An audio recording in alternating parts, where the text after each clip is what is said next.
বান্দা এত টেনশন করস কেন? আমি রব তো আছি তোদের জন্য, আমি রব তো আছি তোদের জন্য, আমি রব তো আছি, বেসাহারা হয়ে তোদেরকে তো ফেলে দিই নাই। আর আমি রব তো রহমান, আমি রব তো রহিম, আমি তো গফফার, আমি তো সত্তার, আমি তো করিম, আমি তো রহিম, আমি তো রউফ, আমি তো কাদের, আমি মালিক আছি। তো তোরা টেনশন করার দরকার নাই, জীবনে চলতে থাক, নবী মুস্তাফার মহব্বত অন্তরে রাখ, আর আমি রবের উপর ভরসা রাখ, বাকি কাজটা আমি দেখে দিব। এই কাজটাই আমরা করার মতো করতে জানি, তার কারণে টেনশনের ওষুধ কম পড়ে। শুনি নাই ঘুমের ওষুধ খাইয়া বলে ঘুম যাওয়া লাগে, এর চাইতে বড় ব্যর্থতা। সত্যি করে বলেন, রাত্রে যখন শুইতে যান, শোয়ার সাথে সাথে কি ঘুম চলে আসে? ডাইন হাত বাম হাত সোজা, আর হিন্দি তো ফেসবুক শরীফ আছে, মোবাইল মামা গো। এই যে সিপতে সিপতে রাখার পরে কখন কোন টাইমে ঘুমাই যান কারো কোনো খবর? সকালে ঘুম থেকে উঠে দেখেন খাই দেনা হওয়াল 9টা তো বাজে, এর ভিতর আর কোনো খবর আছে? এটা রব্বুল আলামিনের বড় দয়া। এখনো পর্যন্ত যারা ওষুধ খাওয়া ছাড়া ঘুমাইতে পারেন, আমি বলবো যে প্রত্যেকদিন রাত্রে ঘুমানোর আগে 10 বার আগে শুকরিয়া করেন, আজকে থেকে শুরু করেন। আল্লাহ শুকরিয়া তোমার দরবারে, আলহামদুলিল্লাহ আলহামদুলিল্লাহ আলহামদুলিল্লাহ, এখনো যে তুমি আমার ওষুধ ছাড়া ঘুম দিচ্ছ, দয়া করে ডাক্তারের কাছে যান, যে কোনো রোগ নিয়ে যান, ভর্তি হওয়ার সাথে সাথে ডাক্তার আগে ঘুমের স্যালাইন দেয়। খেয়াল করছেন? যে রোগ নিয়ে যাবেন যান, ওই আগে ঘুমের স্যালাইন। ব্যাপার কি? মানুষের ঘুমের সাথে শরীরের সুস্থতার 90% হয়ে যায় ঘুমের ভিতরে। কষ্ট হচ্ছে মনে হয় আপনাদের? কোথাও যদি কোনো একটা কিছু হয় শরীরে, দেখবেন রাতের ঘুমটা হওয়ার পরে সকালে হয়তো আপনার ফোড়াটা বড় হয়ে যায়। এটাও দেখছেন না? বেশিরভাগ কাজ ঘটে রাতে। কোন একটা শরীর অসুস্থ হয়েছে, মুরব্বীরা বলে ওই সুন্দর করে একটু লম্বা করে একটু ঘুম দে তো। ঘুম কি? হায় হায় হায় হায়, 1 কোটি টাকা দিয়ে 10 মিনিটের ঘুম কিনে দেখান। 1 কোটি টাকা দিয়ে 10 মিনিটের ঘুম কিনে দেখান। এটা বিইজনিল্লাহ, এটা আল্লাহ পাকের হুকুমের সাথে সম্পৃক্ত। তো সেজন্য আজকে থেকে অন্তত ঘুমানোর আগে শুকরিয়া, ঘুম থেকে উঠে আরেকবার শুকরিয়া। আর শুকরিয়া করবেন, এক সময় দেখবেন আপনার আর ওষুধও খাওয়া লাগবে না। আল্লাহ খুশি হয়ে ওষুধ বন্ধ করে নরমাল ঘুমের ব্যবস্থা করে দেবে। ছোট বাচ্চাদেরকে দেখছেন ডেইলি 3-4 বার ঘুমাই, কথা বলেন না ভাই? আবার যখন সবাই ঘুমায় তখন ঘুম থেকে উঠে তার জ্বালায় মাও আর ঘুমাইতে পারে, দাদি ঘুমাইতে পারে, নানি ঘুমাইতে পারে। কিরে তুই রাতভর তাকাই থাকস কেন? রাতভর তাকাই থাকস কেন? কম্মার পেটে ছিলাম, অন্ধকারে ছিলাম, অন্ধকারের মধ্যে ছিলাম, ওই অন্ধকারের সাথে এই অন্ধকারে একটু মিল খুঁজে পাওয়া যাচ্ছে। ছোট বাচ্চা দুনিয়াতে আসার পরে কি করে? আর যদি কোনো বাচ্চা না কাঁদে, ডাক্তাররা কি করে? পা দুইটার উপর দিয়ে তুইলে। এবার সন্তানের বাপ জিজ্ঞেস করে কান্নার সাথে বাচ্চার সম্পর্ক কি? এবার যে কোনো মেডিকেল সেক্টরে ডাক্তারকে গিয়ে জিজ্ঞেস করেন, বাচ্চা দুনিয়াতে আসার পরে যদি কান্না না করে, সে বাচ্চা কখনো নরমাল লাইফ পাবে? সে বাচ্চা কখনো নরমাল জীবন পাবে? ব্রেন কখনো নরমালি চলবে? শরীরের অঙ্গ প্রত্যঙ্গ নরমালি হবে? এটা হয়ে যাবে অ্যাবনরমাল। বাঁচার সম্ভাবনা থাকবে যখন কান্না করে ওয়া। সুবহানাল্লাহ বল। যখন কান্না করে বাচ্চা ওয়া হয়ে গেছে। সুবহান। আরেকটু জোরে বলি। এবার আমরা জীবনে যত কান্না করছি, ভাই আমি একটু সবার মনোযোগ চাচ্ছি। সবার কান্নার আওয়াজ কি এক?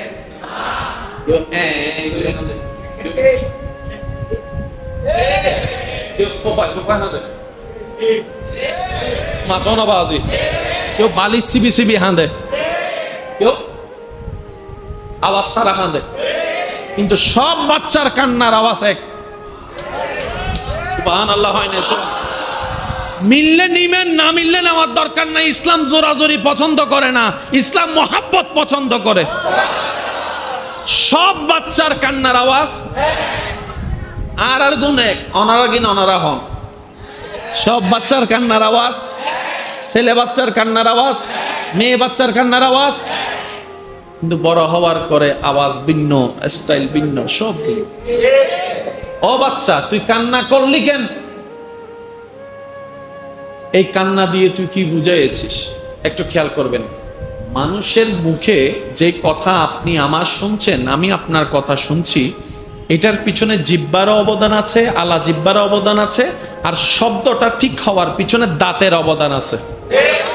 দাঁত ছাড়া যদি হয়, আমার বুড়া দাদা যারা আছে কথা বলে, অলো বাবা, কথা বলেন না রে ভাই। শব্দ উচ্চারণ বোঝা যায়, স্পষ্ট বোঝা যায়। তো মুরব্বী মানুষেরও দাঁত নাই, ছোট বাচ্চারও দাঁত। এবার বাচ্চা যখন কান্না করে, ভালো করে খেয়াল করবেন, বাচ্চার কান্নাটা ওয়া ওয়া শব্দটার মধ্যে গবেষণা করে দেখবেন, এই বাচ্চার দাঁত ছাড়া কান্নার ভিতরে যদি দাঁত লাগাই দেন, ওয়া শব্দটা হয়ে যাবে হুয়া। হুয়া মানি হু, হু মানি আল্লাহ। প্রত্যেকটা বাচ্চা দুনিয়াতে এসেই আগা আল্লাহ নামের অ্যালাউন্স ঘোষণা করে। ডাক্তার বলে যতক্ষণ ওয়া বলবি না, তোর কিছুই অ্যাক্টিভ হবে। যখনই বলবি আল্লাহ নাম, অ্যাক্টিভ হয়ে যাবে। অনেকেই মানতে চাইবে না, আপনার মানতে না চাওয়া আপনার বিবেকের বিষয়, কিন্তু বাস্তবতা কখনো পরিবর্তন হবে না। অনেক সময় আপনারা বিভিন্ন ভিডিওতে দেখছেন, ছোট বাচ্চা, একদম ছোট বাচ্চা কান্নার মধ্যে আল্লাহ আল্লাহ নাম শোনা যায়। এরকম আমি দেখছি, আপনারা দেখছেন কিনা আমি জানি, আপনাদেরটা আপনারা বলেন। এরকম অনেক অনেক ভিডিও আছে, বাচ্চার কান্নার ভিতরে আল্লাহ নামের শব্দ খুঁজে পাওয়া গিয়েছে। আপনার যে হার্টবিট আছে, হার্টবিটের আওয়াজটাকে একটু গবেষণা করে দেখেন, সেখানেও আল্লাহ নামের জিকির পাওয়া যাবে, আল্লাহ নামের জিকির পাওয়া যাবে। আপনার কান নিয়ে গবেষণা করেন, আপনার রবের নামের অস্তিত্ব খুঁজে পাবেন। আপনার হাত নিয়ে গবেষণা করেন, আপনার রবের নামের অস্তিত্ব খুঁজে পাবেন। আপনার আঙ্গুল নিয়ে গবেষণা করেন, আলিফ লাম লাম হা, সেখানেও আপনি আল্লাহ নামের গবেষণা। সব জায়গায় আল্লাহ। সুবহানাল্লাহ, আর একটু জোরে। সব জায়গায় আছে না নাই? মানলো আছে,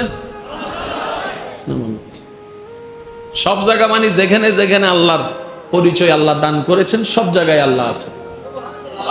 খুঁজি নাই ব্যর্থতা, বলে না, খুঁজি নাই ব্যর্থতা, গবেষণা করি নাই ব্যর্থতা, যাচাই করার চেষ্টা করি নাই ব্যর্থতা। আমাদের বাংলাদেশের মানুষের চুল লাল না কালা? একটু পশ্চিমের দিকে চলে যান, লাল লাল, একটু একটু লাল, লালের পরে জোরে বলেন। আফ্রিকার দিকে চলে যান, চুলগুলা সব কোকড়ানো। আর সিরিঙ্গে বাসা জিভের জট লাগিয়ে হয় বেরি মাতনা বাজু, আর তুন জিভে জট লাগিয়ে বিতারার স্টাইল। এক দেশের গালি আরেক দেশের বলি, ঠিক না বে ঠিক? সেজন্য আমি আমার নতুন ইয়াং জেনারেশনের ভাইদের কাছে একটা শ্রদ্ধার সাথে অনুরোধ রাখবো, ইসলামকে সাচ্চা ভাবে যদি জানতে মন চাই, ইসলামকে পড়ুন, বেশি বেশি পড়ুন, কিন্তু বুঝার জন্য আল্লাহ ওয়ালা কোনো ব্যক্তির সংস্পর্শে যান। এটাই কোরআনে আল্লাহর কথা, ওয়াকুনু মাআস সাদিকিন। রব বলে যে আমার বন্ধু খুঁজে, বন্ধুর সাথে বন্ধুত্ব কর, ইসলাম ওনাদের থেকে বুঝার চেষ্টা কর। প্রত্যেকটা মানুষের উপরে এই আদেশ আছে না নাই? আমি দুনিয়াতে আসার আগে আল্লাহর হুকুমে আমি ছিলাম আম্মার। আপনি কোথায় ছিলেন? আপনি আমি মার পেটে আসছি কার থেকে বলেন না? তখন বাবার কোথায় ছিলাম? একটু সবাই বলি।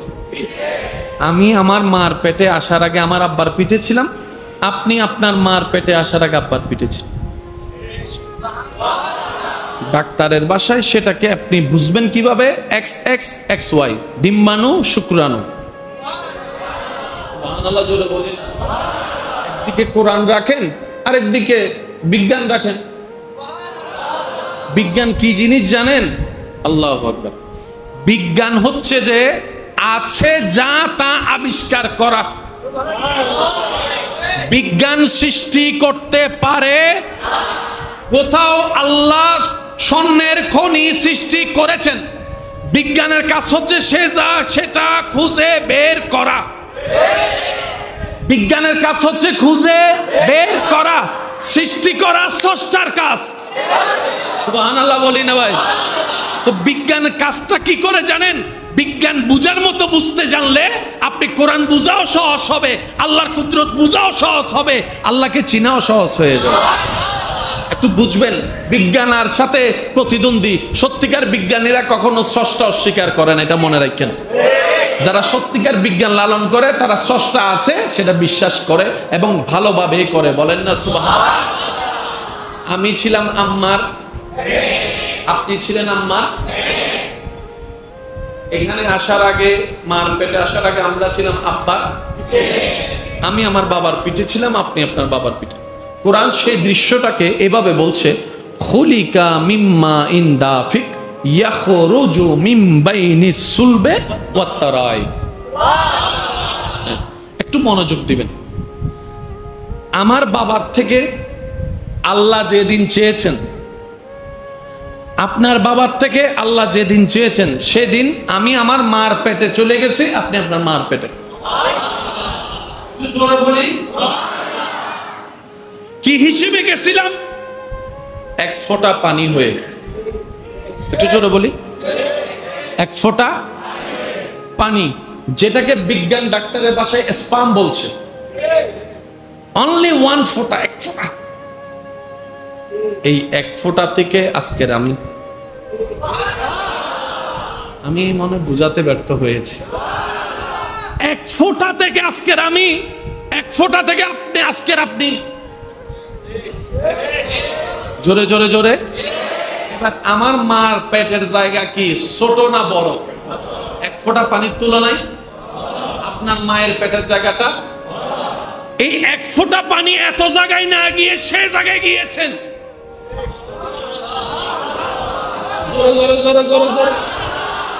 এক ফোঁটা পানিটা, যে ফোঁটায় আমি ছিলাম, যে ফোঁটায় আপনি ছিলেন, ওই ফোঁটাটা আল্লাহর হুকুমে সেই জায়গায় গিয়ে পড়েছে, স্থান নিয়েছে, যেখানে গেলে আমি হয়ে বের হব, আপনি হয়ে বের হবেন।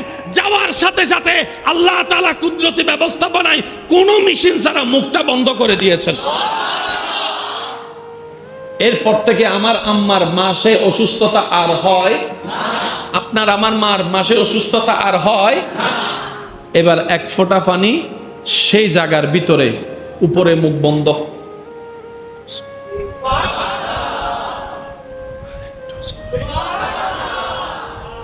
কয় ফোঁটা? সবার মনোযোগ চাচ্ছি, কয় ফোঁটা? একটা টিস্যু দিয়ে তো গাম মুছার একটা কাজ করতে পারবেন। এই টুরো দি কি করি তারি বাবাই অসাই আর ভাই হব তোর গান লয় তুই গর্ব আর একটা গর একখান টিস্যু দিলে মোটামুটি ফিলার কইলে মুস্তান দেরি। কাজ করার জন্য উপযুক্ত জিনিস লাগবে না? কি বলেন আপনারা, লাগবে না?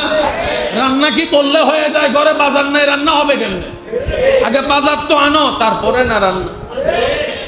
এবার আমি আপনাদেরকে বলতে থাকবো, আপনারা শুধু শুনে শুনে একটু সুবহানাল্লাহ বলতে থাকবেন, পারবেন ইনশাআল্লাহ? আমি আমার মার পেটে গেলাম, আপনি আপনার মার পেটে গেলেন, এক ফোঁটা পানি হয়ে 40টা দিন যাওয়ার পরে সে পানিটা রক্তপিণ্ড হয়ে গেছে। এই রক্তপিণ্ডের উপর 40 দিন যাওয়ার পরে সেটা গোস্তপিণ্ড হয়ে গিয়েছে।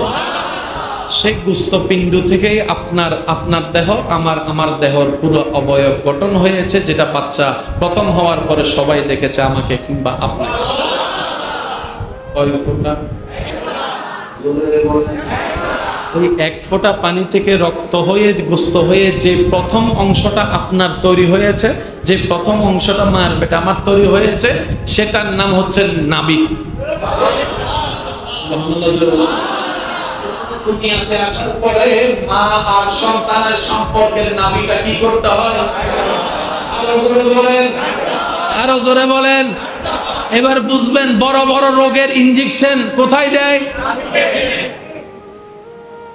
বেগুন চুপ করে বই থেকে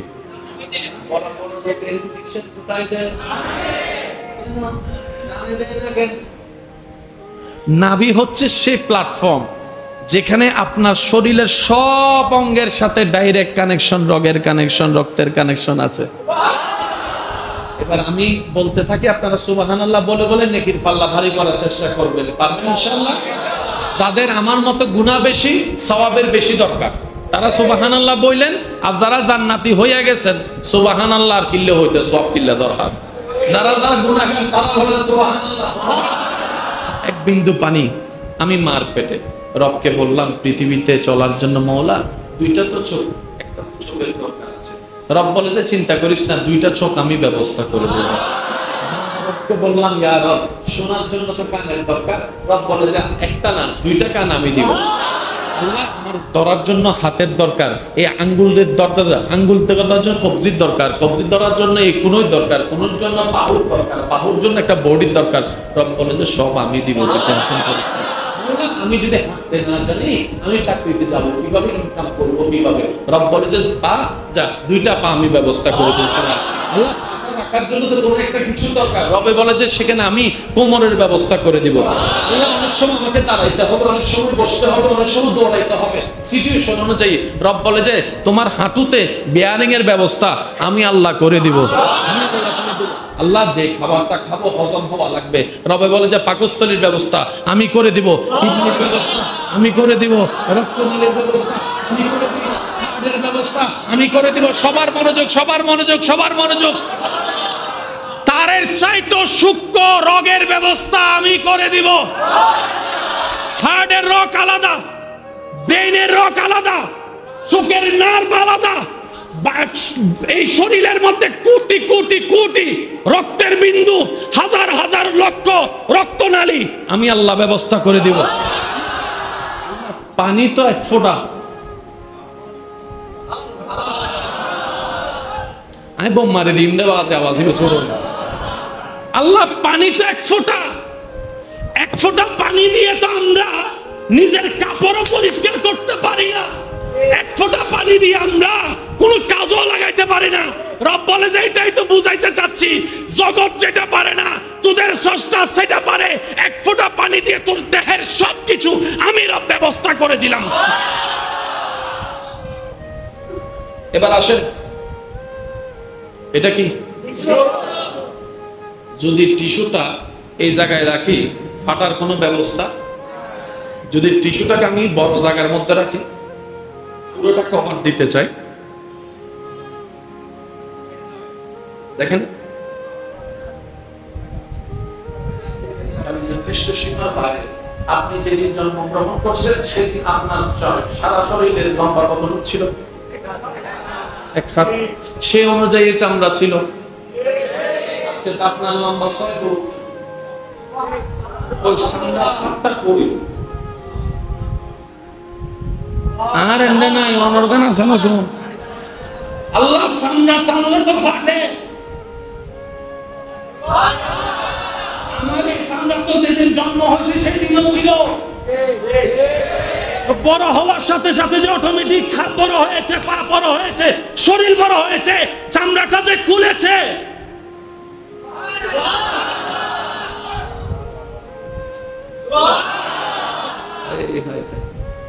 এক ফোঁটা পানি থেকে এত কিছু বলে হাউ ক্যান পসিবল। যুবক ভাইরা একটু শব্দটা নোট রাখবেন, অনেক প্রশ্নের উত্তর আপনি এখানে পেয়ে যাবেন। বিবেক বলে হাউ ক্যান পসিবল, রিং বলে টোটাল ইম্পসিবল। এক ফোঁটা পানি থেকে টোটাল ইম্পসিবল, টোটাল ইম্পসিবল। বিজ্ঞানী বলে এক ফোঁটা পানি থেকে একটা রোবট বানাই দাও, বিজ্ঞানী বলে ইম্পসিবল, ইম্পসিবল। জোরে বলেন না, জোরে বলেন, জোরে বলেন। দোকানদারকে দিলাম 1 ফোঁটা মাটি, একটা মূর্তি বানাই দাও। জোরে বলেন, আরো জোরে বলেন।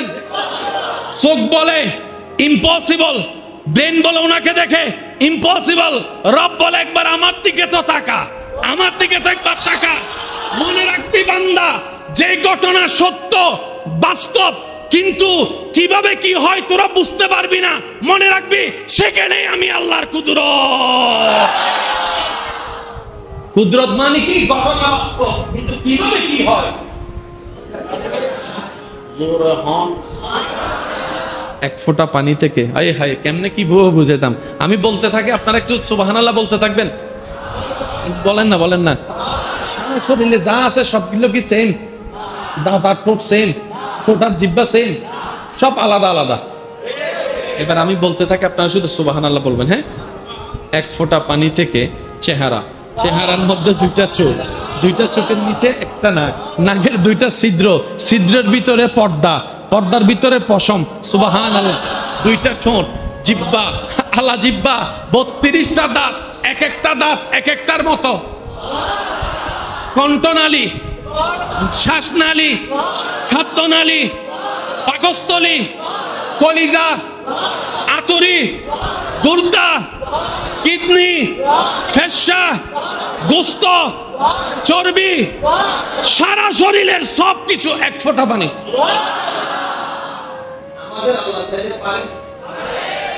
সে আল্লাহ আমাদের নবীকে মেরাজে সারা রাত ঘুরাইছে। সুবহানাল্লাহ। না কোন আল্লাহ যিনি 1 ফোঁটা দিয়ে সব পারছেন, উনি কোরআনে সেটাই বলেছেন। হাই হাই হাই হাই, সুবহানাল্লাহ। মসজিদটা দেখতে অনেক সুন্দর, কি বলবেন? আমি কিন্তু আপনাদেরকে শিখাই দিই নাই অথবা জোরও করি নাই, আপনার যা যেটা মন চায় সেটা বলেন। চেহারাটা দেখতে অনেক সুন্দর, যাক পেট ভরে খাইলাম খাওয়ার শুরুতে, ভেরি গুড। হঠাৎ একটা মানুষ এখানে মারা গেছে, ঠিক আছে, সি সি সি সি সি সি, ঠিক আছে ভাই, খবর শুনছেন? কই কি? আল্লাহ পাথরের ভিতর থেকে সালেহ আলাইহিস সালামের যুগে একটা পাথরের ভিতর থেকে জিন্দা উট বের করেছেন। তাহলে কোন জায়গায় কি বলতে হবে এতটুকু জানা আছে? সুবহানাল্লাহ কোথায় বলেছেন? পাথর থেকে উট বের হওয়া সম্ভব, কিন্তু হয়েছে। সে জায়গায় বলি আমরা কি? এবার 5টি স্থানে কেউ যদি নিজের ইচ্ছায় অপ্রয়োজনীয় মন গড়া কথা বলে, সেই ব্যক্তির কবুল হওয়া 40 বছরের ইবাদত আল্লাহ নারাজ হয়ে ক্যান্সেল করে দিবেন। নাউজুবিল্লাহ। কয় জায়গা? সবাই বলি কয় জায়গা? এটা কি আমার জন্য, আপনার জন্য, না সবার জন্য? যেই হোক না কেন সবার জন্য নিয়ম একটাই, মনে রাখবেন। 1 নাম্বার, ফি তেলাওয়াতিল কোরআন। আপনার সামনাসামনি আল্লাহর কোরআনকে তেলাওয়াত করছে, কোনো মাধ্যম ছাড়া আপনি শুনছেন। এই অবস্থায় যদি আপনি আমি মন গড়া অপ্রয়োজনীয় কথা বলি, দ্যাট মিন্স কোরআনকে না শুনে যদি কথা বলি, তার মানে কোরআনকে অসম্মান জানালাম। একটু জোরে বলি। রব্বুল আলামিন বলে, কোরআন আমি আল্লাহর কালাম, সুতরাং যেই তেলাওয়াত করুক, তেলাওয়াতকারী যদি তোমার দুশমনও হয়, চোখের অপছন্দের ব্যক্তিও হয়, ওর দিকে না তাকিয়ে আমি রবের দিকে তাকিয়ে শ্রদ্ধার সাথে ভালোবাসা দিয়ে কোরআন তেলাওয়াত শুনতে থাকো। সুবহানাল্লাহ। তাহলে কোরআন তেলাওয়াত সামনাসামনি যদি কেউ করে, সেখানে আপনার আমার বাপ দাদা 14 গোষ্ঠীর কারো কথা বলার অধিকার। আর কেউ যদি বলি, তাহলে 40 বছরের ইবাদত, বলেন না 40 বছরের ইবাদত। দ্বিতীয় নাম্বার, ফি ওয়াক্তিল আজান। মুয়াজ্জিন আজান দিচ্ছে, কোনো মাধ্যম ছাড়া সরাসরি শুনছি। মুয়াজ্জিন আজান দিতেছে, আপনি আমি কথা বলতেছি, 40 বছরের ইবাদত। একটু জোরে বলেন, 40 বছরের ইবাদত। তৃতীয় নাম্বার, ফি জিয়ারাতিল কুবুর। কবর জিয়ারত করার সময় দুনিয়াবি কথা বলা, বলেন না যাবে। চতুর্থ নাম্বার, ফিল মসজিদে, আল্লাহর ঘর মসজিদে। পঞ্চম নাম্বার, ফি মাজালিসিল উলামা। কোরআন হাদিসের আলোচনা হয় এমন পরিবেশে বসে 40 বছরের ইবাদত ক্যান্সেল হয়ে যাবে যদি আপনি আমি নিজের কথার মধ্যে ব্যস্ত থাকি।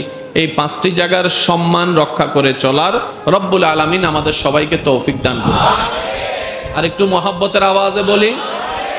সুতরাং এই বিষয়টা আমার বড় পছন্দ হয়েছে, আপনারা এই বিষয়টাকে ধরে রাখবেন।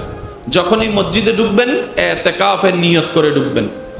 আর আমরা সবাই জানি রমজান মাসে যখন ইতিকাফ কেউ থাকে সে নিজের ছেলের সাথে অপ্রয়োজনীয় কথা, মোবাইলে কথা বলে না। ওই ইতিকাফের নিয়তটাকে মাথায় রেখে যখনই মসজিদে ঢুকবেন এই নিয়তটা মাথায় রাখবেন। তাহলে কি হবে? ঢুকার সওয়াবও হবে, ইতিকাফের সওয়াবও আল্লাহ আপনার আমলনামায় দান করে দিবেন। সুবহানাল্লাহ। রব্বুল আলামিন আমাদের সবাইকে বুঝার আমল করার তৌফিক দান করুন। ইসলাম বড় সুন্দর, ইসলাম বড় চমৎকার, যদি বুঝতে পারা যায় বুঝার মতো। ইসলামে সম্পদের বন্টন আছে না? এক বাবার এক ছেলে এক মেয়ে, ছেলে একটু বেশি পায়, মেয়ে একটু। অনেকেই বলে ইসলাম মেয়েদের উপর জুলুম করেছে। আমার ভাই হয়তো ইসলামের বন্টনটা বুঝতে পারে নাই। আমার মা আমার বাবার বাড়ির থেকে পাবে কি পাবে না? আবার নানার বাড়ির থেকেও। তাহলে আমার মা 2 জায়গার থেকে পাবে, কিন্তু আমার বাপে তো আরেকটু আসতে বলেন। আমার বাবা পাবে, আপনার বাপে পাবে, আমার মা পাবে, আপনার মা পাবে। ইসলাম এমন ভাবে বন্টন করেছেন, কয় পুরুষ মানুষকে তার ওই দিক থেকে দিবে না, আমি আল্লাহ দিকে দিয়ে দিলাম। এবার মেয়ে বলে যে আল্লাহ আমি তো নারী হয়েছি, রব বলে যে তোর আরো বাড়াই দিলাম। তোর স্বামীর জায়গায় এক জায়গায় নেতৃত্ব চলবে, তুই 2 জায়গায় জায়গা পাওয়ার কারণে তোমার নেতৃত্ব 2 জায়গায় চলবে। এরকম মার বাগে জমি পাইছে যে এরকম অনেক এখানে আছে না নাই? লাভ না লস? এবার বলেন ইসলাম কি লস করেছে না লাভ? আরো জোরে বলেন না। লাভ করেছে। ইসলাম হচ্ছে বুঝার ধর্ম। ইসলাম গুতাগুতির ধর্ম নয়, ইসলাম ঠেলাঠেলির ধর্ম নয়, ইসলাম মারামারির ধর্ম নয়। ইসলাম পৃথিবীর বুকে সে শিক্ষা দিয়েছে নিজে না খেয়ে অপরকে কিভাবে খাওয়াইতে হয়। ইসলাম সেটা প্র্যাকটিক্যাল করে দেখিয়েছেন নবী রাহমাতুল লিল আলামিন। চিৎকার দেন। সেজন্য ইসলামকে কি বেশি জানতে হবে নাকি আরো বেশি বুঝতে হবে? আমি সবার আওয়াজ চাই। ইসলাম জানতে হবে না বুঝতে হবে? এবার বলেন মা বাবার দায়িত্ব ইসলাম কাকে দিয়েছে? মেয়েদেরকে না ছেলেদেরকে? জোরে বলেন। মাঝে মধ্যে শ্বশুর শাশুড়িকেও দেখতে হয় কাদের? তাহলে দায়িত্ব তো বেশি, সাফও বেশি। কথা বলেন না রে ভাই। ইনকামের দায়িত্ব কাদের?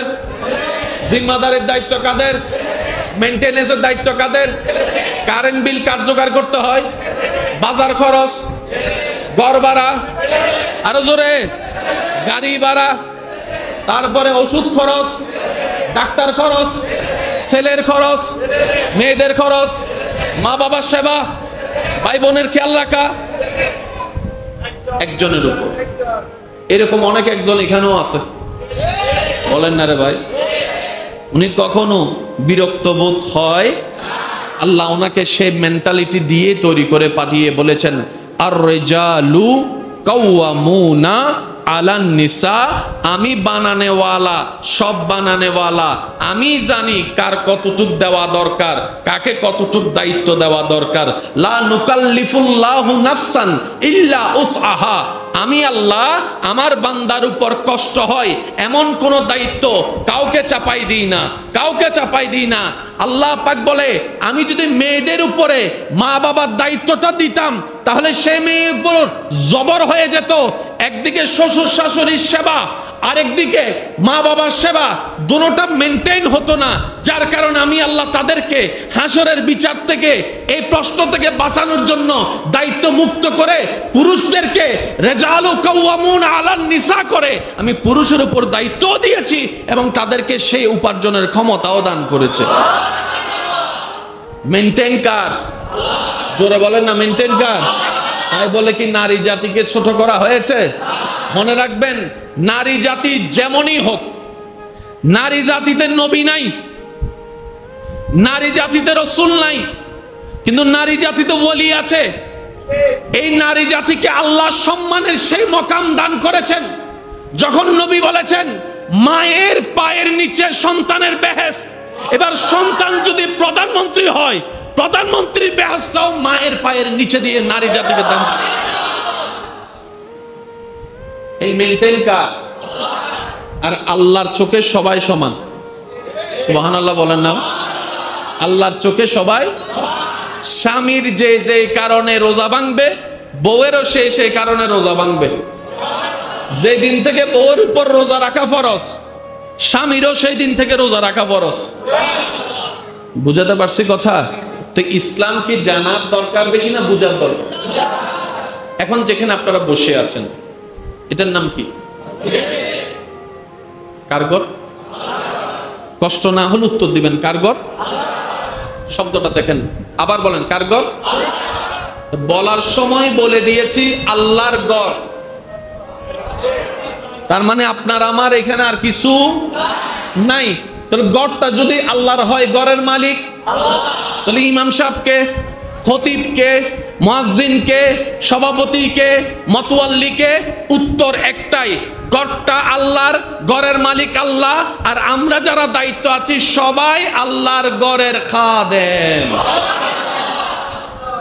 আপনার যখন চাকরিতে, দোকানে, গাড়িতে কর্মচারীকে মাসে মাসে স্যালারি দেওয়া হয়, সেটাকে বেতন বলে উল্লেখ করা হয়। কিন্তু মসজিদের ইমামকে, মুয়াজ্জিনকে, খতিবে মুকাররমকে মাসে মাসে যেটা দেওয়া হয় এটা কেউ বেতন বলে না, বলতে হয় হাদিয়া। ব্যাপারটা কি? বেতন শব্দ সেখানে যোগ হবে যেখানে মালিকানা ব্যক্তিগত থাকবে, আর যেখানে মালিকানা রবের হবে বেতন দেওয়ার ক্ষমতা কারো নাই। সেজন্য এলাকাবাসী, সমাজের মানুষরা মসজিদের ইমামকে, খতিবকে, মুয়াজ্জিনকে ওই সময় দেওয়ার সম্মাননা হিসেবে মাসে যেটা দেয় এটার নাম হাদিয়া।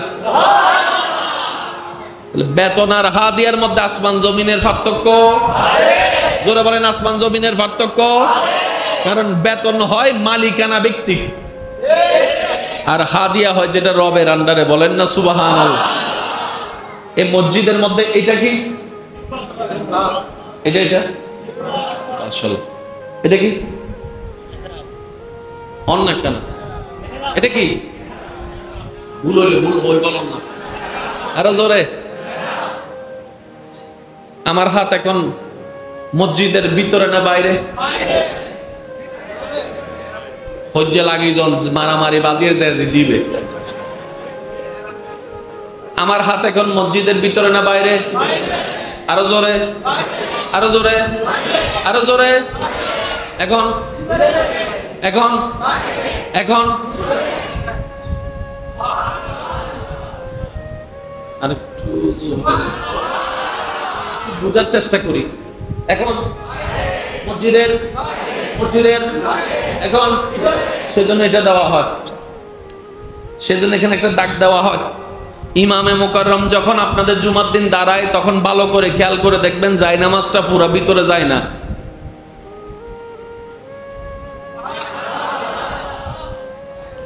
একটু করে এদিকে থাকে। এখানে নেন সামনে জায়গা খালি, তো আমি যদি সামনে পুরোটা চলে যাই ইমাম মুক্তাদির কানেকশন শেষ হয়ে যাবে।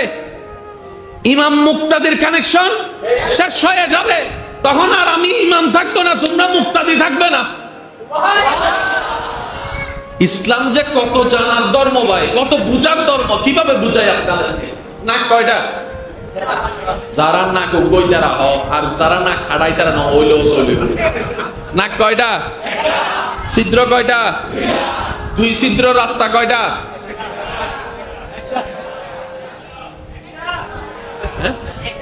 জোরে জোরে জোরে জোরে। নাক, ছিদ্র, রাস্তা।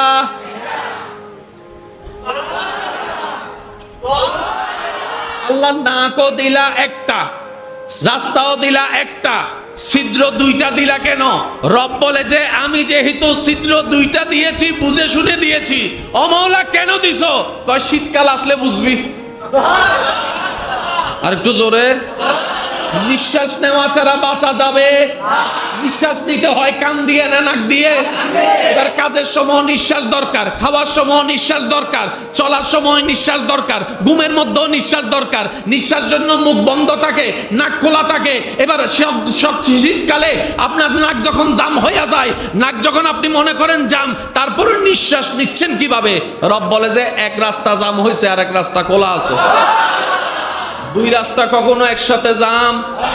এবার আপনার আমার বিবেক অনুযায়ী যদি নাকও একটা, রাস্তাও একটা, ছিদ্রও যদি একটা দিত, সেই একটাই যদি জাম হইতো সারা রাত, বলেন না রে ভাই? পানি খাওয়ার সময় নিঃশ্বাস নেওয়া যায়? বুঝে বুঝে উত্তর দেন। পানি খাওয়ার সময় নিঃশ্বাস নেওয়া যায়? ভাত খাওয়ার সময় নিঃশ্বাস নেওয়া যায়? এই যে কখন নিঃশ্বাস নিবেন, কখন ডুব খেলবেন, কখন ডুব গিলে ভিতরে নিবেন, কখন আপনি পানি খেয়ে বিরতি দিবেন, এই যে একটা তারতম্য, ওয়াল্লাহে কোন বান্দার ব্রেন দ্বারা এটা কন্টিনিউ করা সম্ভবপর নয়। রব্বুল আলামিন বলে যতটুকু তোরা কন্টিনিউ করতে পারবি, তোদের উপর কষ্ট হবে না। আমি আল্লাহ দায়িত্ব তোদেরকে দিলাম, জিনিসটা ডান থেকে বামে নিবি, তোর হাতের উপর শক্তি দিয়ে দায়িত্ব ছেড়ে দিয়েছি। কিন্তু নাক তুই কন্ট্রোল করতে পারবি না, নিঃশ্বাস তুই কন্ট্রোল করতে পারবি না। এগুলো আমি আল্লাহ নিজেই কুদরতের কন্ট্রোলে রেখে দিয়েছি। হাত আগে লড়ে নাকি ব্রেন আগে বলে? ব্রেন বললেই হাত, ব্রেন বললেই পা, ব্রেন বললেই মুখ, ব্রেন বললেই সবকিছু।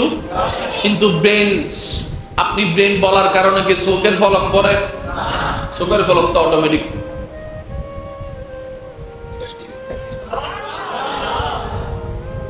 মনে করে করে নিঃশ্বাস নেন, মনে করে করে খেয়াল করে 1 মিনিট নিঃশ্বাস নিয়ে দেখেন আপনি দুর্বল হয়ে যাবেন। নিঃশ্বাস নিলাম, ফেললাম, নিলাম, ফেললাম, 1 মিনিট করে দেখেন হাঁফানি উঠে যাবে। আপনি আর অন্য কাজ করতে পারবেন? রব বলে যে যা, তোর নিঃশ্বাসটাকে আমি কুদরতি ব্যবস্থাপনায় রেখে দিয়েছি, ব্রেনের সাথে কানেকশন লাগাই নে। সুবহান। তোর চোখের কানেকশনটা আমি কুদরতির ব্যবস্থাপনায় রেখেছি। এবার আসেন, হার্টবিট চললে মানুষ জিন্দা, হার্ট বন্ধ হইলে মানুষ। এবার হার্ট এটার সাথে ব্রেনের কোনো কানেকশন আছে? যদি আপনাকে আল্লাহ বলতো মনে করে করে যেভাবে কাজ করস, হাত লাড়স, সেভাবে তুই হাত লাড়া, আপনার আমার সারাদিন চলে যাইতো শুধু হাত লাড়ার জন্য। লড় বন্ধ, লড় বন্ধ। এবার দেখেন আমি বলতে থাকবো, আল্লাহর বান্দারা সুবহানাল্লাহ জোরে জোরে বলতে থাকবেন। আল্লাহ পাক রব্বুল আলামিন হার্টের দায়িত্ব নিজের কুদরতি ভাবে রেখে দিয়েছেন, নিঃশ্বাসের দায়িত্ব কুদরতি ভাবে রেখে দিয়েছেন, চোখের দায়িত্ব কুদরতি ভাবে রেখে দিয়েছেন, হজম করানোর দায়িত্ব কুদরতি ভাবে রেখে দিয়েছেন, কিডনির মাধ্যমে আপনার পানি পরিষ্কার করার ব্যবস্থা, প্রস্রাব করার ব্যবস্থা আল্লাহ কুদরতি ভাবে রেখে দিয়েছেন, বাথরুম তৈরির ব্যবস্থা আল্লাহ কুদরতি ভাবে ব্যবস্থা করেছেন, রক্ত তৈরি হওয়া আল্লাহর কুদরতে, ক্যালসিয়াম তৈরি হওয়া আল্লাহর কুদরতে, এনার্জি বাড়ানো আল্লাহর কুদরতে, ঘুম আসা আল্লাহর কুদরতে, ঘুম দেওয়া আল্লাহর কুদরতে। রব বলে যে 10 ভাগের 9 ভাগ আমি আমার কুদরতে রেখেছি, 1 ভাগ তোদেরকে। অবান্ধা এত টেনশন করস কেন? আমি রব তো আছি তোদের জন্য, আমি রব তো আছি তোদের জন্য, আমি রব তো আছি। বেসাহারা হয়ে তোদেরকে তো ফেলে দিই নাই। আর আমি রব তো রহমান, আমি রব তো রহিম, আমি তো গফফার, আমি তো সত্তার, আমি তো করিম, আমি তো রহিম, আমি তো রউফ, আমি তো কাদের, আমি মালিক আছি। তো তোরা টেনশন করার দরকার নাই। জীবনে চলতে থাক, নবী মুস্তাফার মহব্বত অন্তরে রাখ, আর আমি রবের উপর ভরসা রাখ, বাকি কাজটা আমি দেখে দিব। এই কাজটাই আমরা করার মতো করতে জানি, তার কারণে টেনশনের ওষুধ থম পড়ে।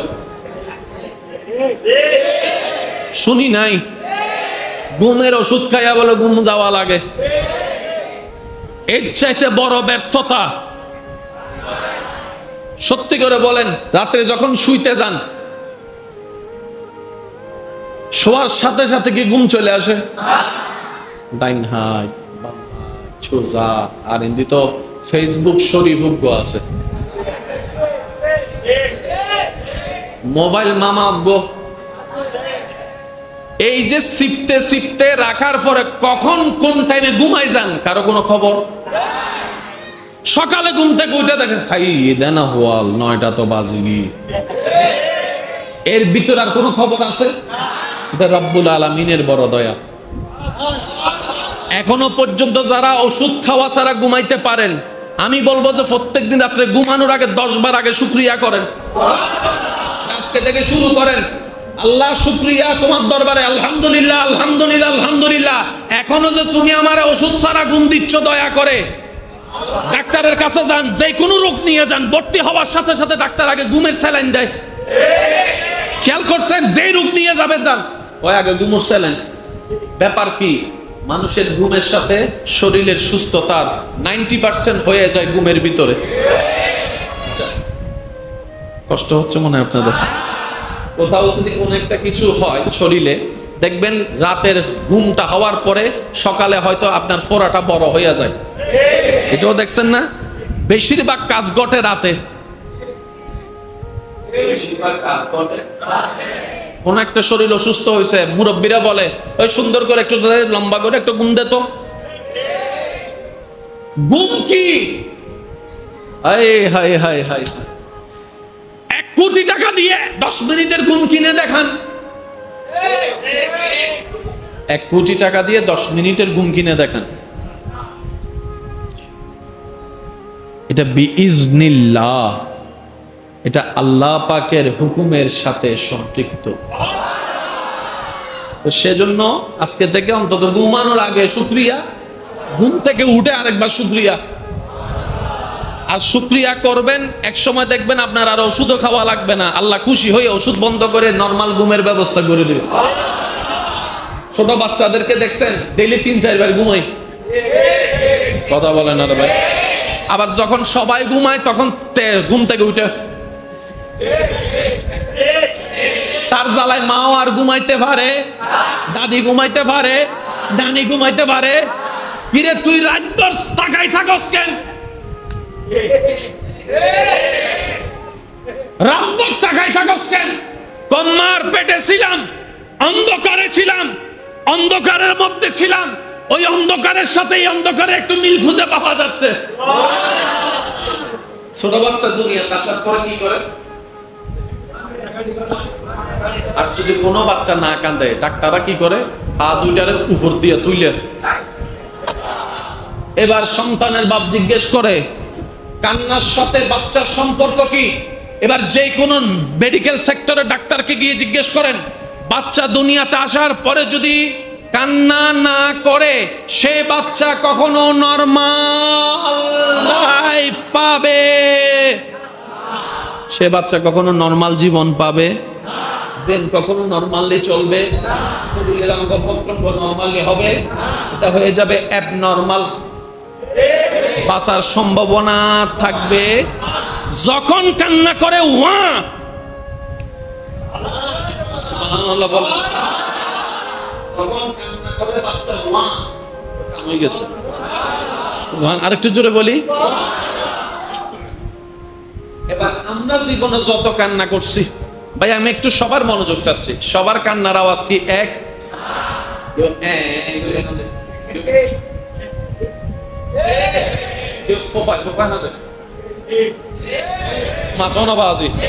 কেউ বালিশ সিবি সিবি হাঁদে, কেউ আওয়াজ ছাড়া হাঁদে, কিন্তু সব বাচ্চার কান্নার আওয়াজ এক।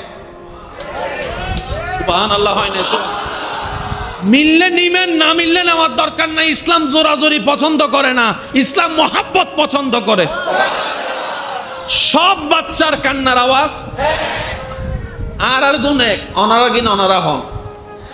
সব বাচ্চার কান্নার আওয়াজ, ছেলে বাচ্চার কান্নার আওয়াজ, মেয়ে বাচ্চার কান্নার আওয়াজ, কিন্তু বড় হওয়ার পরে আওয়াজ ভিন্ন, স্টাইল ভিন্ন, সব ভিন্ন।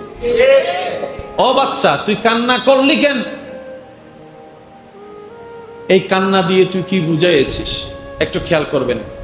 মানুষের মুখে যে কথা আপনি আমার শুনছেন, আমি আপনার কথা শুনছি, এটার পিছনে জিহ্বারও অবদান আছে, আলা জিহ্বারও অবদান আছে, আর শব্দটা ঠিক হওয়ার পিছনে দাঁতের অবদান আছে। দাঁত ছাড়া যদি হয়, আমার বুড়া দাদা যারা আছে কথা বলে, অলো বাবা, কথা বলেন না রে ভাই, শব্দ উচ্চারণ বোঝা যায়, স্পষ্ট বোঝা যায়। তো মুরব্বী মানুষেরও দাঁত নাই, ছোট বাচ্চারও দাঁত।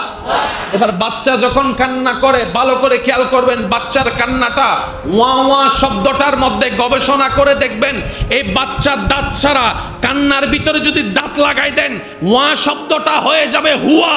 হুয়া মানি হু, হু মানি আল্লাহ। প্রত্যেকটা বাচ্চা দুনিয়াতে এসেই আগা আল্লাহ নামের অ্যালাউন্স ঘোষণা করে। ডাক্তার বলে যতক্ষণ ওয়া বলবি না তোর কিছুই অ্যাক্টিভ হবে, যখনই বলবি আল্লাহ নাম অ্যাক্টিভ হয়ে যাবে। অনেকেই মানতে চাইবে না, আপনার মানতে না চাওয়া আপনার বিবেকের বিষয়, কিন্তু বাস্তবতা কখনো পরিবর্তন হবে না। অনেক সময় আপনারা বিভিন্ন ভিডিওতে দেখছেন, ছোট বাচ্চা, একদম ছোট বাচ্চা কান্নার মধ্যে আল্লাহ আল্লাহ নাম শোনা যায়। এরকম আমি দেখছি, আপনারা দেখছেন কিনা আমি জানি, আপনাদেরটা আপনারা বলেন। এরকম অনেক অনেক ভিডিও আছে, বাচ্চার কান্নার ভিতরে আল্লাহ নামের শব্দ খুঁজে পাওয়া গিয়েছে। আপনার যে হার্টবিট আছে, হার্টবিটের আওয়াজটাকে একটু গবেষণা করে দেখেন, সেখানেও আল্লাহ নামের জিকির পাওয়া যাবে, আল্লাহ নামের জিকির পাওয়া যাবে। আপনার কান নিয়ে গবেষণা করেন, আপনার রবের নামের অস্তিত্ব খুঁজে পাবেন। আপনার হাত নিয়ে গবেষণা করেন, আপনার রবের নামের অস্তিত্ব খুঁজে পাবেন। আপনার আঙ্গুল নিয়ে গবেষণা করেন, আলিফ লাম লাম হা, সেখানেও আপনি আল্লাহ নামের গবেষণা। সব জায়গায় আল্লাহ। সুবহানাল্লাহ, আর একটু জোরে। সব জায়গায় আছে না নাই? মানলো আছে, সব জায়গা মানে যেখানে যেখানে আল্লাহর পরিচয় আল্লাহ দান করেছেন, সব জায়গায় আল্লাহ আছে। খুঁজি নাই ব্যর্থতা, বলে না, খুঁজি নাই ব্যর্থতা, গবেষণা করি নাই ব্যর্থতা, যাচাই করার চেষ্টা করি নাই ব্যর্থতা। আমাদের বাংলাদেশের মানুষের চুল লাল না কালা? একটু পশ্চিমের দিকে চলে যান, লাল লাল, একটু একটু লাল, লালের পরে জোরে বলেন। আফ্রিকার দিকে চলে যান, চুলগুলা সব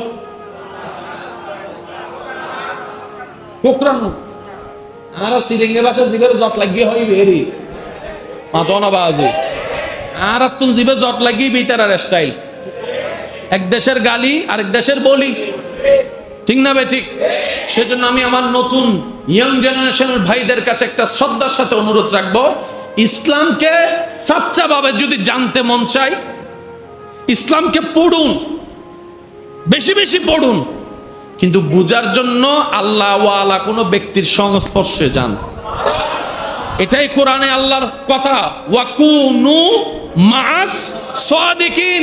রব বলে যে আমার বন্ধু খুঁজে, বন্ধুর সাথে বন্ধুত্ব কর, ইসলাম ওনাদের থেকে বুঝার চেষ্টা কর। প্রত্যেকটা মানুষের উপরে এই আদেশ আছে না নাই? আমি দুনিয়াতে আসার আগে আল্লাহর হুকুমে আমি ছিলাম আম্মার। আপনি কোথায় ছিলেন? আপনি আমি মার পেটে আসছি কার থেকে বলেন না? বাবার কোথায় ছিলাম একটু সবাই বলি।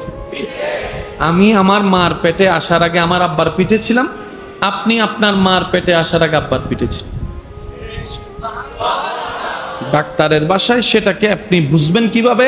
এক্স এক্স এক্স ওয়াই, ডিম্বাণু শুক্রাণু। সুবহানাল্লাহ, জোরে বলি না? একদিকে কোরআন রাখেন, আরেকদিকে বিজ্ঞান রাখেন। বিজ্ঞান কি জিনিস জানেন? আল্লাহু আকবার। বিজ্ঞান হচ্ছে যে আছে যা তা আবিষ্কার করা। বিজ্ঞান সৃষ্টি করতে পারে, কোথাও আল্লাহ স্বর্ণের খনি সৃষ্টি করেছেন, বিজ্ঞানের কাজ হচ্ছে সে যা সেটা খুঁজে বের করা। বিজ্ঞানের কাজ হচ্ছে খুঁজে বের করা, সৃষ্টি করা স্রষ্টার কাজ। সুবহানাল্লাহ বলি না ভাই?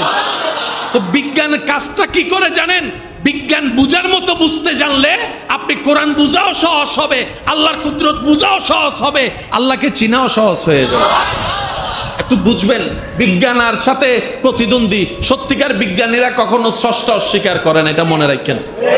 যারা সত্যিকার বিজ্ঞান লালন করে তারা স্রষ্টা আছে সেটা বিশ্বাস করে এবং ভালোভাবে করে, বলেন না সুবহানাল্লাহ। আমি ছিলাম আম্মার, আপনি ছিলেন আম্মার। এখানে আসার আগে, মার পেটে আসার আগে আমরা ছিলাম আব্বার।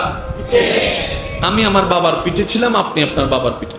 কোরআন সেই দৃশ্যটাকে এভাবে বলছে, খুলিকা মিম্মা ইন দাফিক ইয়াখরুজু মিন বাইনিস সুলবে ওয়াত তারাই। একটু মনোযোগ দিবেন। আমার বাবার থেকে আল্লাহ যেদিন চেয়েছেন, আপনার বাবার থেকে আল্লাহ যেদিন চেয়েছেন, সেদিন আমি আমার মার পেটে চলে গেছি, আপনি আপনার মার পেটে। কি হিসেবে গেছিলাম? এক ফোঁটা পানি হয়ে। একটু জোরে বলি, এক ফোঁটা পানি, যেটাকে বিজ্ঞান ডাক্তারের ভাষায় স্পাম বলছে। অনলি ওয়ান ফোঁটা, এক ফোঁটা।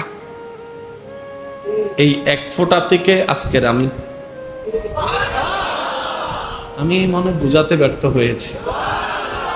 এক ফোঁটা থেকে আজকের আমি, এক ফোঁটা থেকে আপনি, আজকের আপনি। জোরে জোরে জোরে। এবার আমার মার পেটের জায়গা কি ছোট না বড়?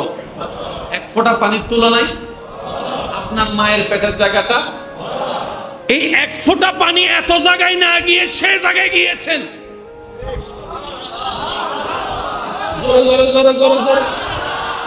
এক ফোঁটা পানিটা, যে ফোঁটায় আমি ছিলাম, যে ফোঁটায় আপনি ছিলেন, ওই ফোঁটাটা আল্লাহর হুকুমে সেই জায়গায় গিয়ে পড়েছে, স্থান নিয়েছে, যেখানে গেলে আমি হয়ে বের হব, আপনি হয়ে বের হবেন। যাওয়ার সাথে সাথে আল্লাহ তাআলা কুদরতি ব্যবস্থাপনায় কোন মেশিন ছাড়া মুখটা বন্ধ করে দিয়েছেন। এরপর থেকে আমার আম্মার মাসে অসুস্থতা আর হয় না, আপনার আমার মার মাসে অসুস্থতা আর হয় না। এবার এক ফোঁটা পানি সেই জায়গার ভিতরে, উপরে মুখ বন্ধ।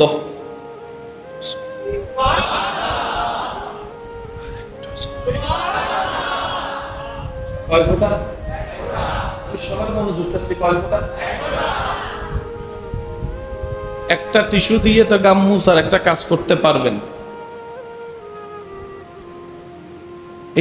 এই টুরো দি কি করি তারি বাবাই অসাই আর ভাই হব দে তোর গান লই তুই গর্ব আর একটা গর একখান টিস্যু দিলে মোটামুটি ফিলার কইলে মুস্তান দেরি। কাজ করার জন্য উপযুক্ত জিনিস লাগবে না? কি বলেন আপনারা, লাগবে না? রান্না কি করলে হয়ে যায়? ঘরে বাজার নাই, রান্না হবে কেন? আগে বাজার তো আনো, তারপরে না রান্না। এবার আমি আপনাদেরকে বলতে থাকবো, আপনারা শুধু শুনে শুনে একটু সুবহানাল্লাহ বলতে থাকবেন, পারবেন ইনশাআল্লাহ? আমি আমার মার পেটে গেলাম, আপনি আপনার মার পেটে গেলেন, এক ফোঁটা পানি হয়ে 40টা দিন যাওয়ার পরে সে পানিটা রক্তপিণ্ড হয়ে গেছে। এই রক্তপিণ্ডের উপর 40 দিন যাওয়ার পরে সেটা গোস্তপিণ্ড হয়ে গিয়েছে। সেই গোস্তপিণ্ড থেকেই আপনার দেহ, আমার দেহর পুরো অবয়ব গঠন হয়েছে, যেটা বাচ্চা প্রথম হওয়ার পরে সবাই দেখেছে, আমাকে কিংবা আপনাকে। কয় ফোঁটা? ওই এক ফোঁটা পানি থেকে রক্ত হয়ে, গোস্ত হয়ে যে প্রথম অংশটা আপনার তৈরি হয়েছে, যে প্রথম অংশটা মায়ের পেটে আমার তৈরি হয়েছে, সেটার নাম হচ্ছে নাভি। দুনিয়াতে আসার পরে মা আর সন্তানের সম্পর্কের নাভিটা কি করতে হয়? আরো জোরে বলেন। এবার বুঝবেন বড় বড় রোগের ইনজেকশন কোথায় দেয়? বেগুন চুপ করে বই দেখি,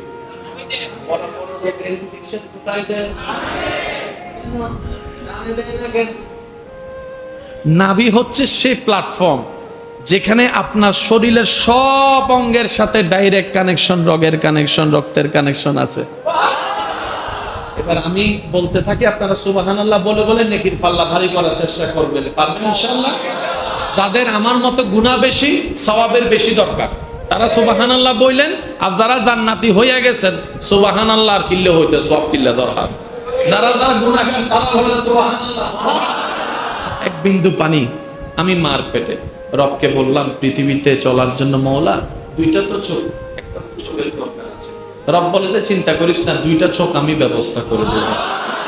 রবকে বললাম ইয়া রব শোনার জন্য তো কানের দরকার, রব বলে যে একটা না দুইটা কান আমি দিব।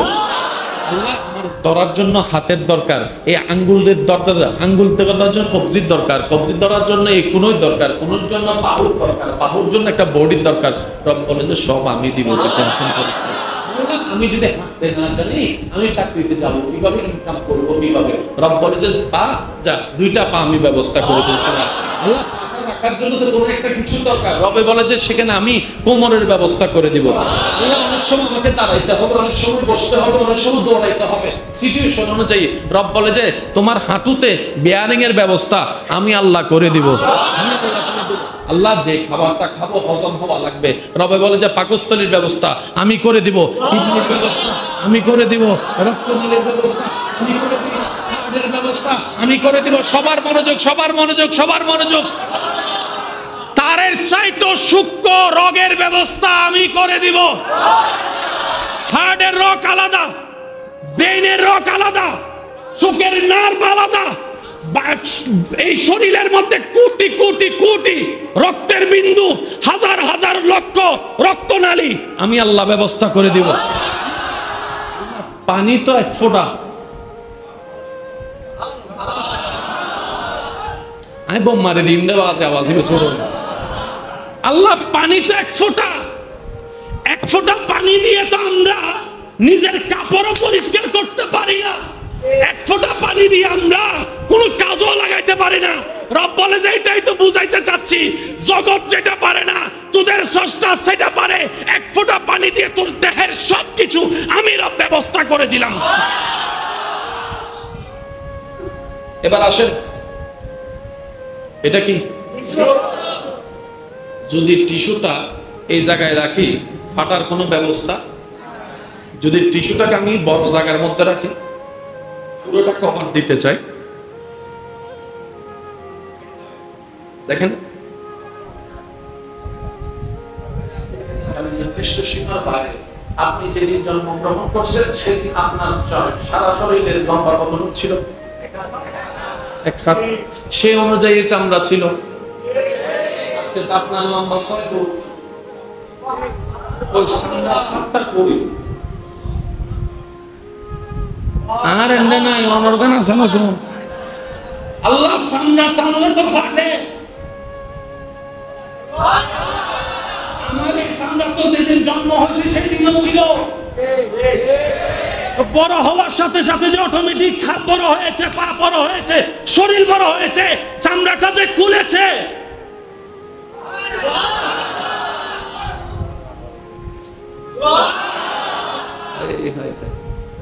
এক ফোঁটা পানি থেকে এত কিছু বলে হাউ ক্যান পসিবল। যুবক ভাইরা একটু শব্দটা নোট রাখবেন, অনেক প্রশ্নের উত্তর আপনি এখানে পেয়ে যাবেন। বিবেক বলে হাউ ক্যান পসিবল, ব্রেন বলে টোটাল ইম্পসিবল। এক ফোঁটা পানি থেকে টোটাল ইম্পসিবল, টোটাল ইম্পসিবল। বিজ্ঞানী বলে এক ফোঁটা পানি থেকে একটা রোবট বানাই দাও, বিজ্ঞানী বলে ইম্পসিবল, ইম্পসিবল। জোরে বলেন না, জোরে বলেন, জোরে বলেন। দোকানদারকে দিলাম এক ফোঁটা মাটি, একটা মূর্তি বানাই দাও, জোরে বলেন, আরো জোরে বলেন। চোখ বলে ইম্পসিবল, ব্রেন বলে ওনাকে দেখে ইম্পসিবল। রব বলে একবার আমার দিকে তো তাকা, আমার দিকে তো একবার তাকা। মনে রাখবি বান্দা, যে ঘটনা সত্য বাস্তব, কিন্তু কিভাবে কি হয় তোরা বুঝতে পারবি না। মনে রাখবি সেখানে আমি আল্লাহর কুদরত। কুদরত মানে কি? ঘটনা বাস্তব, কিন্তু কিভাবে কি হয় জোরে হন। এক ফোঁটা পানি থেকে আয় হায় কেমনে কি বুঝাইতাম। আমি বলতে থাকি, আপনারা একটু সুবহানাল্লাহ বলতে থাকবেন। বলেন না, বলেন না। সারা শরীরে যা আছে সবগুলো কি সেম? দাঁত আর ঠোঁট সেম, ঠোঁট আর জিহ্বা সেম, সব আলাদা আলাদা। এবার আমি বলতে থাকি, আপনারা শুধু সুবহানাল্লাহ বলবেন। হ্যাঁ, এক ফোঁটা পানি থেকে চেহারা, চেহারার মধ্যে দুইটা চোখ, দুইটা চোখের নিচে একটা নাক, নাকের দুইটা ছিদ্র, ছিদ্রের ভিতরে পর্দা, পর্দার ভিতরে পশম। সুবহানাল্লাহ। দুইটা ঠোঁট, জিহ্বা, আলা জিহ্বা, 32টা দাঁত, এক একটা দাঁত এক একটার মতো, কণ্ঠনালী, শ্বাসনালী, খাদ্যনালী, পাকস্থলী, কলিজা, আতরি, গুর্দা, কিডনি, ফেফসা, গোস্ত, চর্বি, সারা শরীরের সবকিছু এক ফোঁটা পানি।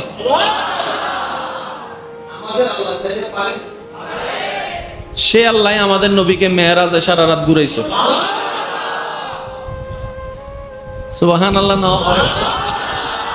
কোন আল্লাহ যিনি এক ফোঁটা দিয়ে সব পাচ্ছেন, উনি কোরআনে সেটাই বলেছেন। হাই হাই হাই হাই সুবহানাল্লাহ। মসজিদটা দেখতে অনেক সুন্দর, কি বলবেন? আমি কিন্তু আপনাদেরকে শিখাই দিই নাই অথবা জোরও করি নাই, আপনার যা যেটা মন চায় সেটা বলেন। চেহারাটা দেখতে অনেক সুন্দর, যাক পেট ভরে খাইলাম খাওয়ার শুরুতে, ভেরি গুড।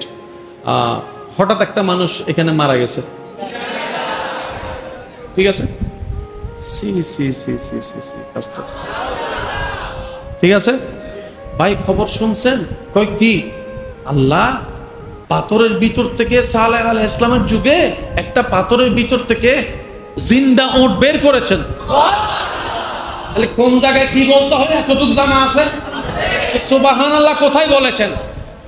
পাথর থেকে উট বের হওয়া সম্ভব, কিন্তু হয়েছে। সে জায়গায় বলি আমরা কি? এবার 5টি স্থানে কেউ যদি নিজের ইচ্ছায় অপ্রয়োজনীয় মন গড়া কথা বলে, সেই ব্যক্তির কবুল হওয়া 40 বছরের ইবাদত আল্লাহ নারাজ হয়ে ক্যান্সেল করে দিবেন। নাউজুবিল্লাহ। কয় জায়গা? সবাই বলি কয় জায়গা? এটা কি আমার জন্য, আপনার জন্য, না সবার জন্য? যেই হোক না কেন সবার জন্য নিয়ম একটাই, মনে রাখবেন। 1 নাম্বার, ফি তেলাওয়াতিল কোরআন। আপনার সামনাসামনি আল্লাহর কোরআনকে তেলাওয়াত করছে, কোনো মাধ্যম ছাড়া আপনি শুনছেন। এই অবস্থায় যদি আপনি আমি মন গড়া অপ্রয়োজনীয় কথা বলি, দ্যাট মিন্স কোরআনকে না শুনে যদি কথা বলি, তার মানে কোরআনকে অসম্মান জানালাম। একটু জোরে বলি। রব্বুল আলামিন বলে, কোরআন আমি আল্লাহর কালাম, সুতরাং যেই তেলাওয়াত করুক, তেলাওয়াতকারী যদি তোমার দুশমনও হয়, চোখের অপছন্দের ব্যক্তিও হয়, ওর দিকে না তাকিয়ে আমি রবের দিকে তাকিয়ে শ্রদ্ধার সাথে ভালোবাসা দিয়ে কোরআন তেলাওয়াত শুনতে থাকো। সুবহানাল্লাহ। তাহলে কোরআন তেলাওয়াত সামনাসামনি যদি কেউ করে, সেখানে আপনার আমার বাপ দাদা 14 গোষ্ঠীর কারো কথা বলার অধিকার। আর কেউ যদি বলি, তাহলে 40 বছরের ইবাদত, বলেন না 40 বছরের ইবাদত। 2 নাম্বার, ফি ওয়াক্তিল আযান। মুয়াজ্জিন আযান দিচ্ছে, কোনো মাধ্যম ছাড়া সরাসরি শুনছি। মুয়াজ্জিন আযান দিতেছে, আপনি আমি কথা বলতেছি, 40 বছরের ইবাদত। একটু জোরে বলেন, 40 বছরের ইবাদত। 3 নাম্বার, ফি জিয়ারাতিল কুবুর। কবর জিয়ারত করার সময় দুনিয়াবি কথা বলা, বলেন না যাবে। 4 নাম্বার, ফিল মসজিদে, আল্লাহর ঘর মসজিদে। 5 নাম্বার, ফি মাজালিসিল উলামা। কোরআন হাদিসের আলোচনা হয় এমন পরিবেশে বসে। 40 বছরের ইবাদত ক্যান্সেল হয়ে যাবে যদি আপনি আমি নিজের কথার মধ্যে ব্যস্ত থাকি। এই 5টি জায়গার সম্মান রক্ষা করে চলার রব্বুল আলামিন আমাদের সবাইকে তৌফিক দান করুন। আর একটু মহব্বতের আওয়াজে বলি। সুতরাং এই বিষয়টা আমার বড় পছন্দ হয়েছে, আপনারা এই বিষয়টাকে ধরে রাখবেন। যখনই মসজিদে ঢুকবেন, ইতিকাফের নিয়ত করে ঢুকবেন।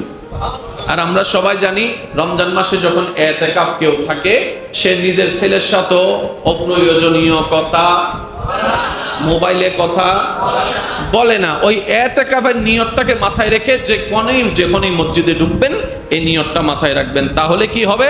ঢুকার সওয়াবও হবে, ইতিকাফের সওয়াবও আল্লাহ আপনার আমলনামায় দান করে দিবেন। সুবহানাল্লাহ।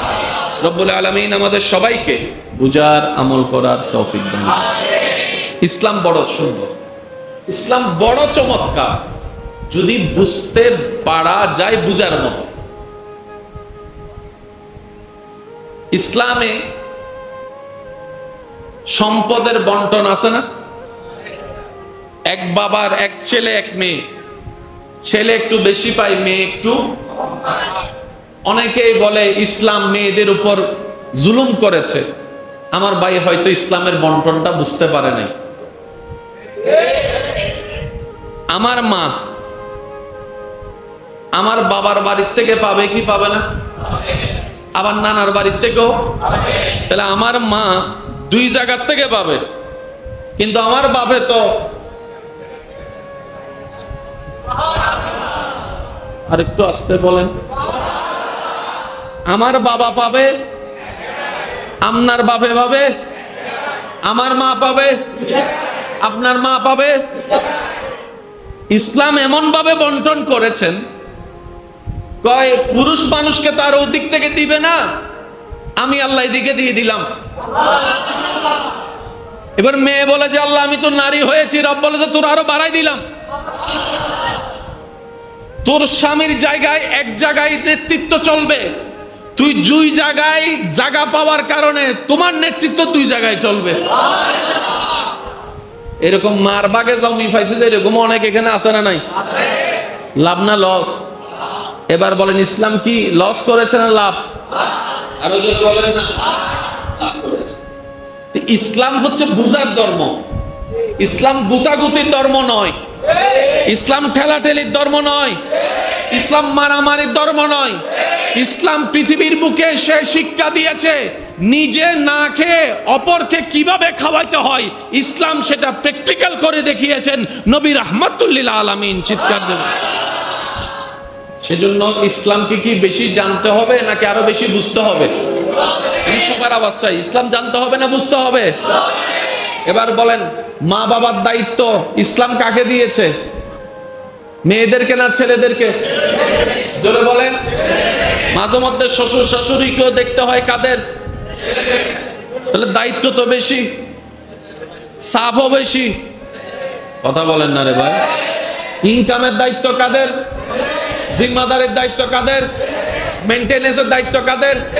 কারেন্ট বিল কার্যকর করতে হয়, বাজার খরচ, ঘর ভাড়া, আরো জোরে গাড়ি ভাড়া, তারপরে ওষুধ খরচ, ডাক্তার খরচ, ছেলের খরচ, মেয়েদের খরচ, মা বাবার সেবা, ভাই বোনের খেয়াল রাখা একজনের উপর। এরকম অনেক একজন এখানেও আছে, বলেন না রে ভাই। উনি কখনো বিরক্ত বোধ হয়? আল্লাহ ওনাকে সেই মেন্টালিটি দিয়ে তৈরি করে পাঠিয়ে বলেছেন আর রিজালু কাওয়ামুনা আলান নিসা। আমি বানানেওয়ালা, সব বানানেওয়ালা। আমি জানি কার কতটুক দেওয়া দরকার, কাকে কতটুক দায়িত্ব দেওয়া দরকার। লা নুকাল্লিফুল্লাহু নাফসান ইল্লা উসআহা। আমি আল্লাহ আমার বান্দার উপর কষ্ট হয় এমন কোন দায়িত্ব কাউকে চাপাই দিই না, কাউকে চাপাই দিই না। আল্লাহ পাক বলে আমি যদি মেয়েদের উপরে মা বাবার দায়িত্বটা দিতাম তাহলে সে মেয়ের উপর জবর হয়ে যেত।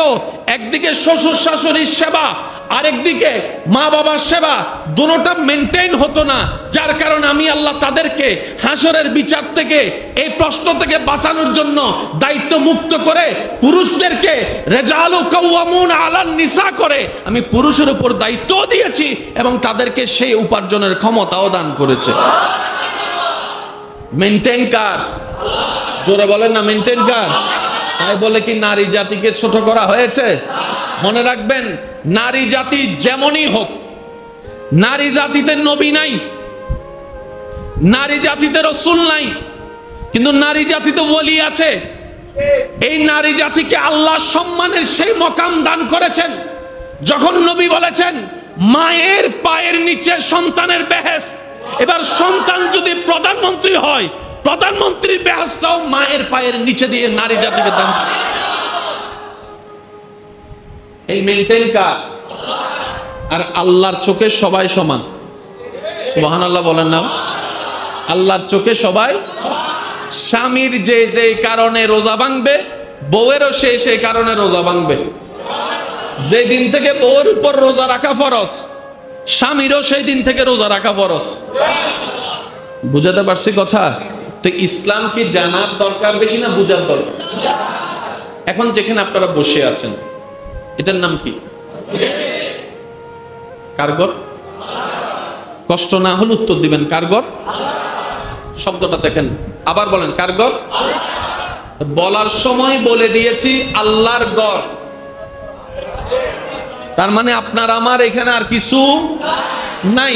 তাহলে ঘরটা যদি আল্লাহর হয়, ঘরের মালিক তাহলে ইমাম সাহেবকে, খতিবকে, মুয়াজ্জিনকে, সভাপতিকে, মতওয়াল্লিকে উত্তর একটাই, ঘরটা আল্লাহর, ঘরের মালিক আল্লাহ, আর আমরা যারা দায়িত্ব আছি সবাই আল্লাহর ঘরের খাদেম। আপনার যখন চাকরিতে, দোকানে, গাড়িতে কর্মচারীকে মাসে মাসে স্যালারি দেওয়া হয়, সেটাকে বেতন বলে উল্লেখ করা হয়। কিন্তু মসজিদের ইমামকে, মুয়াজ্জিনকে, খতিবে মুকাররমকে মাসে মাসে যেটা দেওয়া হয় এটা কেউ বেতন বলে না, বলতে হয় হাদিয়া। ব্যাপারটা কি? বেতন শব্দ সেখানে যোগ হবে যেখানে মালিকানা ব্যক্তিগত থাকবে, আর যেখানে মালিকানা রবের হবে বেতন দেওয়ার ক্ষমতা কারো নাই। সেজন্য এলাকাবাসী, সমাজের মানুষরা মসজিদের ইমামকে, খতিবকে, মুয়াজ্জিনকে ওই সময় দেওয়ার সম্মাননা হিসেবে মাসে যেটা দেয় এটার নাম হাদিয়া। বেতন আর হাদিয়ার মধ্যে আসমান জমিনের পার্থক্য। জোরে বলেন আসমান জমিনের পার্থক্য। কারণ বেতন হয় মালিকানা ব্যক্তি, আর হাদিয়া হয় যেটা রবের আন্ডারে। বলেন না সুবহানাল্লাহ। এই মসজিদের মধ্যে এটা কি? এটা আসলে এটা কি? অনেক কেন এটা কি? ভুল হইলে ভুল বই বললাম না, আরো জোরে। আমার হাত এখন মসজিদের ভিতরে না বাইরে? হজ্জে লাগি জন মারামারি বাজিয়ে যে দিবে। আমার হাত এখন মসজিদের ভিতরে না বাইরে? আরো জোরে, আরো জোরে, আরো জোরে। এখন এখন এখন আর একটু বুঝার চেষ্টা করি। এখন মসজিদের মসজিদের এখন, সেজন্য এটা দেওয়া হয়, সেজন্য এখানে একটা দাগ দেওয়া হয়। ইমামে মুকাররম যখন আপনাদের জুমার দিন দাঁড়ায় তখন ভালো করে খেয়াল করে দেখবেন জায়নামাজটা পুরো ভিতরে যায় না।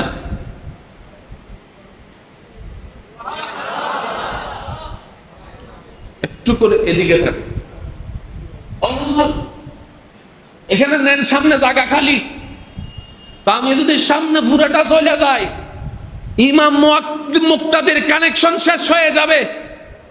ইমাম মুক্তাদির কানেকশন শেষ হয়ে যাবে, তখন আর আমি ইমাম থাকবো না, তোমরা মুক্তাদি থাকবে না। ইসলাম যে কত জানার ধর্ম ভাই, কত বুঝার ধর্ম। কিভাবে বুঝাই আপনাদেরকে? নাক কয়টা? যারা নাক উগই তারা হক, আর যারা নাক খাড়াই তারা না হইলেও চলবে। নাক কয়টা? ছিদ্র কয়টা? দুই ছিদ্র রাস্তা কয়টা?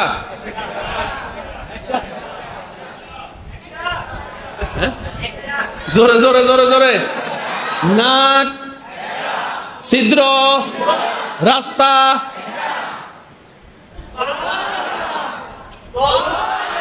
আল্লাহ নাকও দিলা একটা, রাস্তাও দিলা একটা, ছিদ্র দুইটা দিলা কেন? রব বলে যে আমি যেহেতু ছিদ্র দুইটা দিয়েছি বুঝে শুনে দিয়েছি।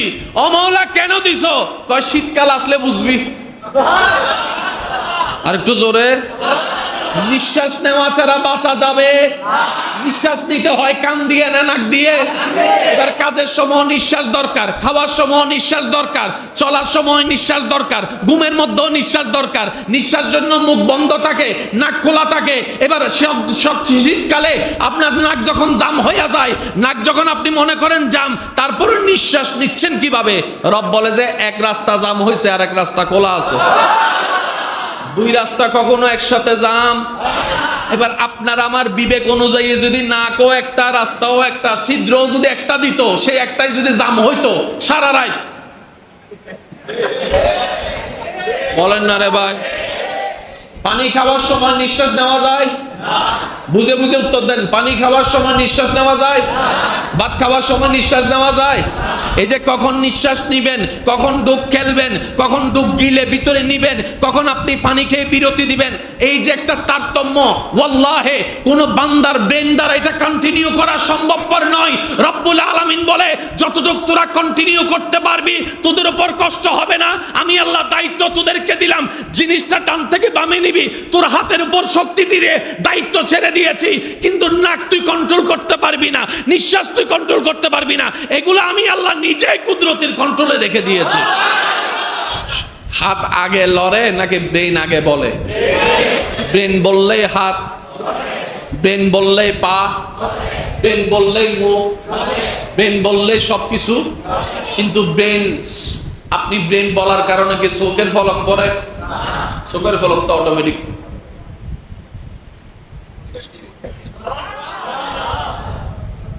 মনে করে করে নিঃশ্বাস নেন, মনে করে করে খেয়াল করে 1 মিনিট নিঃশ্বাস নিয়ে দেখেন আপনি দুর্বল হয়ে যাবেন। নিঃশ্বাস নিলাম, ফেললাম, নিলাম, ফেললাম, 1 মিনিট করে দেখেন হাঁফানি উঠে যাবে। আপনি আর অন্য কাজ করতে পারবেন?